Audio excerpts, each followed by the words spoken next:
అందరికీ నమస్కారం. నేను మీ గోగినేని రఘుప్రసాద్.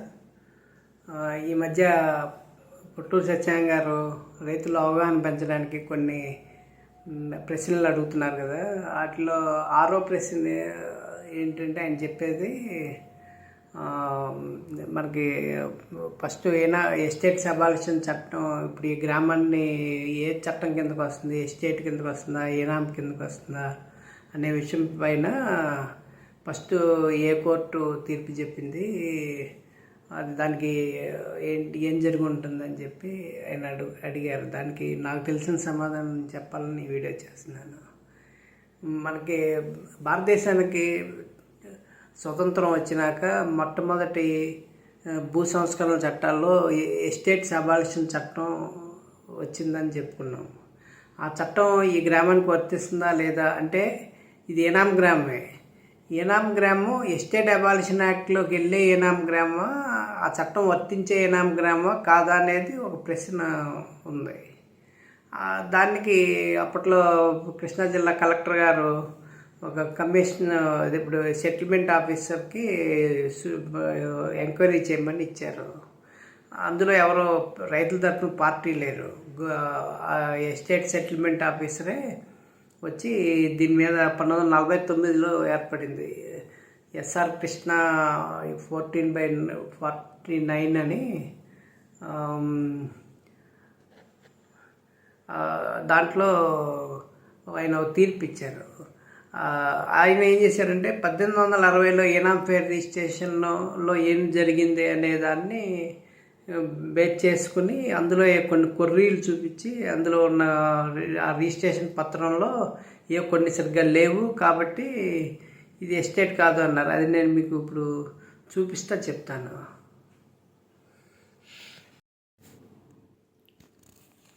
అందరికీ నమస్కారం. ఇది నేను చూపించే ఈ చార్టు 1860 సంవత్సరంలో బ్రిటిష్ ప్రభుత్వం ఈ వేంపడ అగ్రహారం ఏనాం గ్రామానికి సంబంధించి ఏనాం ఫేర్ రిజిస్ట్రేషన్ చేశారు. అంటే ఇది దేవాలయానికి ఏనాం ఇచ్చినట్లు ఏనాం గ్రామంగా దీన్ని ప్రకటిస్తూ చేసిన ఏనాం ఫేర్ రిజిస్ట్రేషన్, ఐఎఫ్ఆర్ కాపీ అంటారు.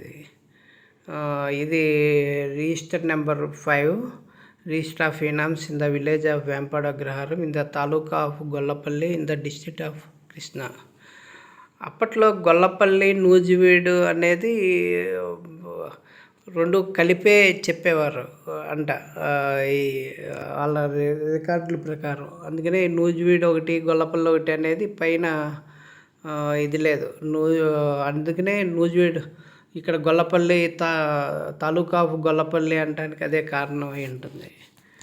ఎందుకంటే వాళ్ళ రికార్డుల్లో వాటిల్లో గొల్లపల్లి అనే వ్యవహరించేవారు.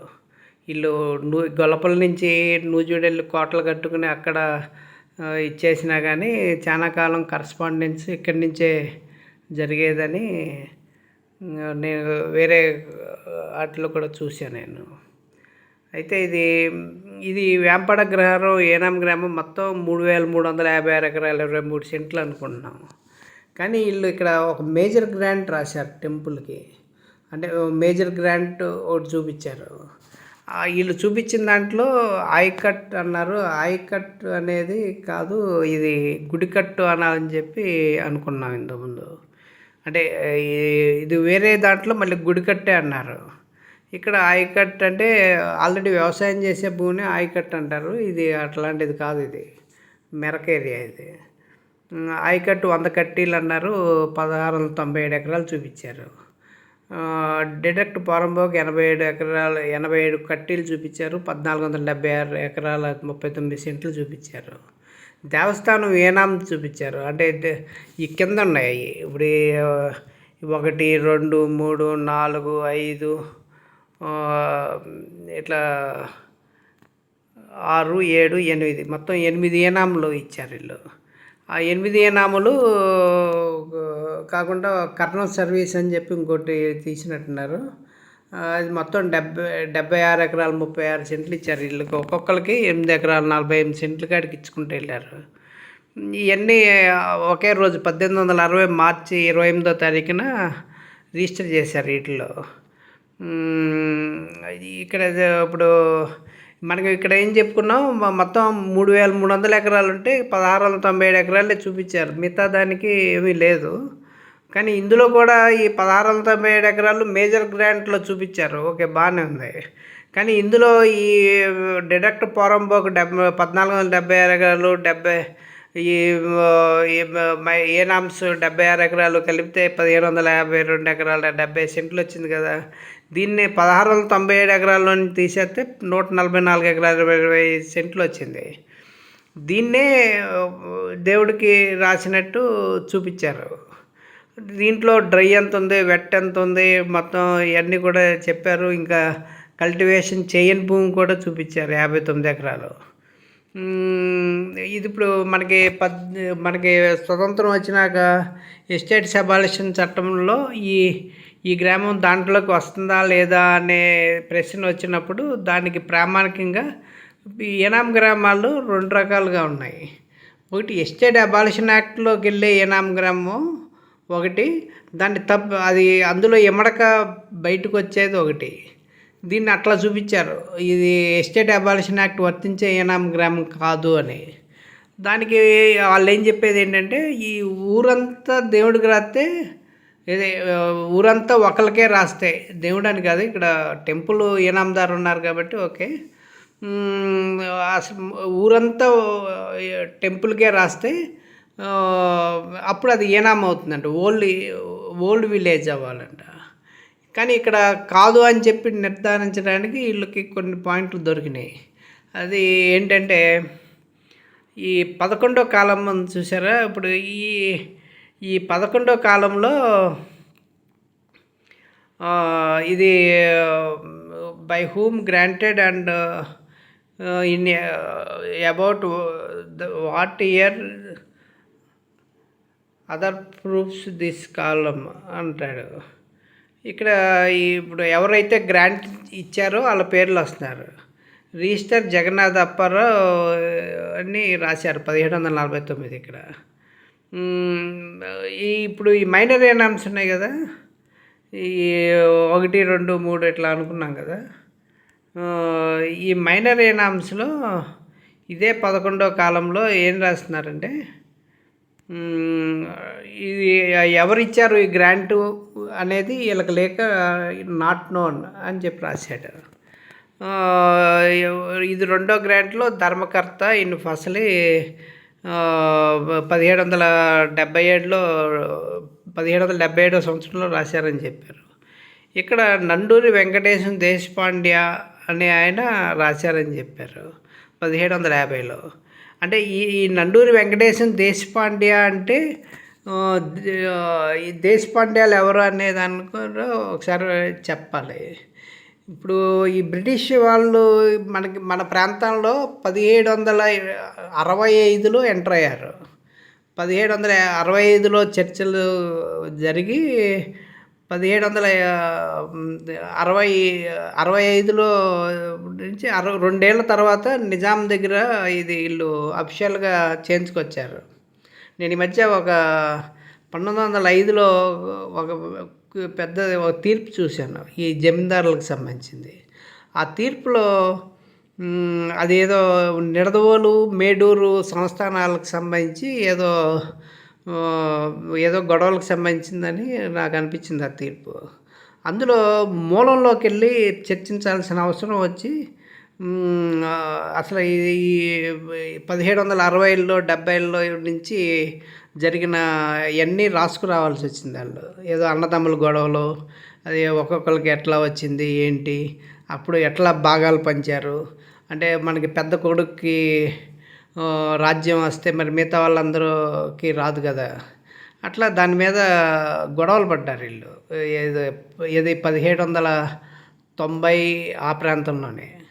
దాంట్లో ఏదో పెద్ద గవర్నమెంట్ కూడా దాన్ని సీరియస్గా తీసుకుని ఇది చాలా చర్చలు చేసి విడగొట్టింది ఈ సంస్థానాన్ని. అట్లా నిడదవోలు ఒకళ్ళకి, ఏలూరు నుంచి నిడదవోలు వరకు ఒకళ్ళకి ఇచ్చారు. ఇప్పుడు మన నూజివీడు ఏరియాలో ఆహ్, ఇదేది కొండపల్లికి సంబంధించిన దాంట్లో ఒక 6 పరగణాలు వీళ్ళకి వచ్చినాయంట అప్పట్లో. దానికి సంబంధించి మొత్తం ఆటిల్లో వాళ్ళు రాసేదేంటంటే, అప్పుడు ఈళ్ళు ఎంటర్ అయ్యే వరకు బ్రిటిష్ వాళ్ళు ఇక్కడికి ఎంటర్ అవ్వకముందు ఈ కోస్తా జిల్లాలన్నీ తీసుకునుంటారు. క్లేవ్ అనే అతను దీన్ని రాయబారం చేసి తనకు ఈస్ట్ ఇండియా కంపెనీకి తీసుకొచ్చాడట అది. ఆ సందర్భంలో ఇక్కడ జరుగుతున్న పాలన గురించి కూడా వాళ్ళు కొన్ని రాశారు. ఈ 1765 నాటికి ఇక్కడ దేశ్ముఖి పాలన అని ఒకటి ఉండేదంట. దేశ్ముఖి పాలన అంటే అంటే అది నిజాంకి సంబంధించి తెలంగాణ ఏరియాల్లో ఉండే ఇది మనకు కూడా ఇది దేశ్ముఖి పాలనలో ఉంది అప్పుడు. ఆ దేశ్ముఖిలు వాళ్ళు దేశపాండ్య అని చెప్పి ఒక వ్యక్తికి ఇస్తారు. ఈ దేశపాండ్య కూడా అప్పటి వరకు నిజాం టైంలో ఇతను కూడా ఒక జమీందారు లాంటి వాడే. దేశపాండే అనేది ఒక బిరుదు లాంటిది. అట్లా ఈ నండూరు వారు ఉన్నారు. వీళ్ళు మనకి మల్లవల్లికి సంబంధించిన వాళ్ళంటే వీళ్ళు శైవారాధకులు.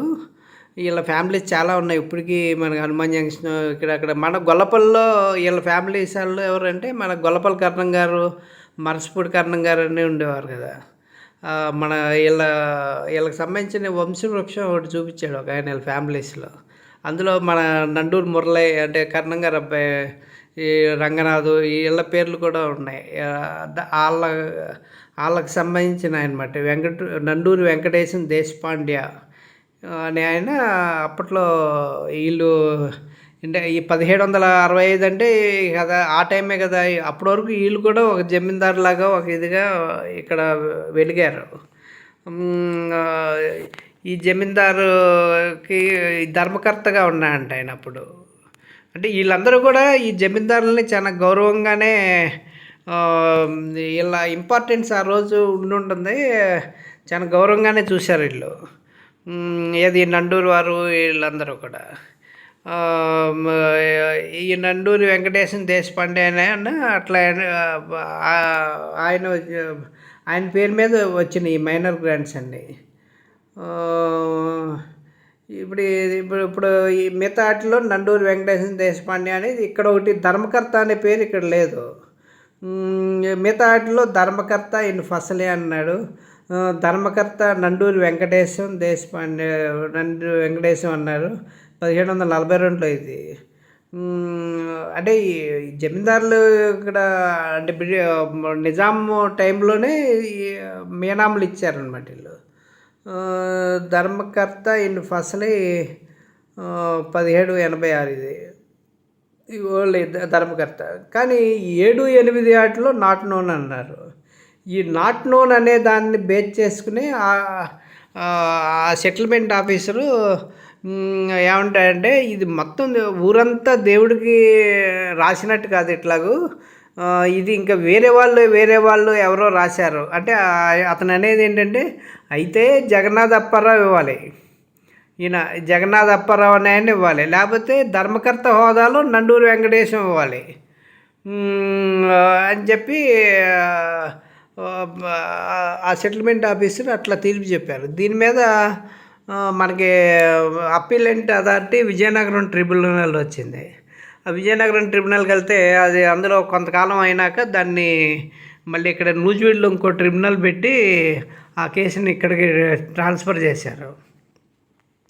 ఆ కేసులో కూడా ఇది మామూలుగా ఇది అట్లా దాంట్లోకి రాదు అని చెప్పి కామెంట్ చేశారు. ఇంకా మళ్ళీ ఆ ట్రిబ్యునల్ ఇంకో పదం అదనంగా ఇంతకుముందు నాట్ నోన్ అనేదే బూచిగా చూపిస్తే ఇక్కడ అప్పీల్లో ఏమైందంటే ఇక్కడ చూసారా 3వ గ్రాంట్ ఇది 3వ గ్రాంట్. ఈ డ్రై వెడ్డడు చేను వేడుక చేను